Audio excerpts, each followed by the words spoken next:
My life really did change then, so much so, and it has carried on doing so. But this moment here is huge to me. Massive. In Luke 3:16, New Living Translation, it says this: John answered their questions by saying, I baptize you with water, but someone is coming soon who is greater than I am. So much greater that I'm not even worthy to be his slave and untie the straps of his sandals. He will baptize you with the Holy Spirit and with fire. It may not say too much to people here, but it says to me that Paddy will baptise me with water, but that God himself will baptise me with the Holy Spirit.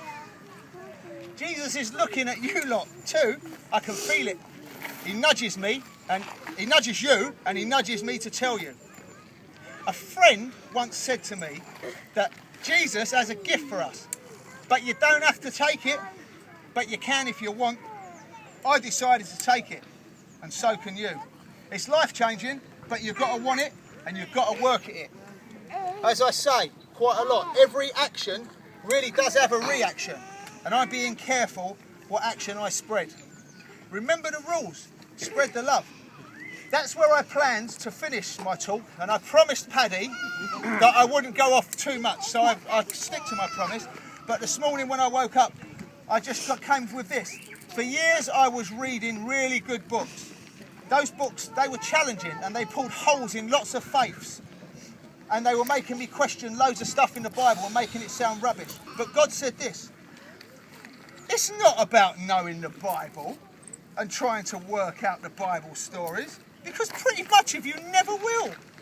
It's not about asking someone else about their faith and knowing of God in their lives, because for one, they might not know. For two, they might not want to tell you. And for three, God says, I am different to everyone else. It's about you. All of you stood here today. Me too. You taking that walk yourself and finding for yourself. God said to me that once you open your heart and get that first glimmer, then do a lot of the answers come. God says to me, oh, when you read the Bible and understand it, why is that? It's because I am reading it to you about you. Friends, thanks for coming today.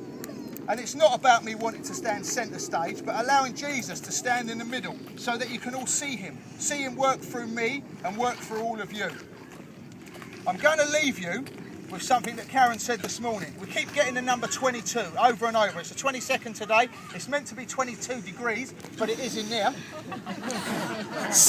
Hebrews 10, verse 22. Let us draw near to God with a sincere heart and with the full assurance that faith brings, having our hearts sprinkled to cleanse us from a guilty conscience and having our bodies washed with pure water.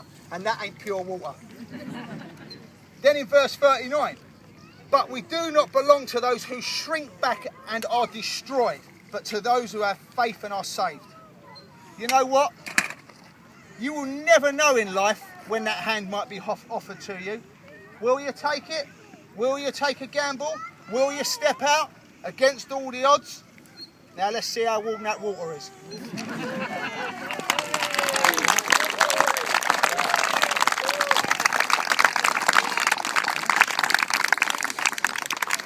We won't go right now. We're going to sing the second song first.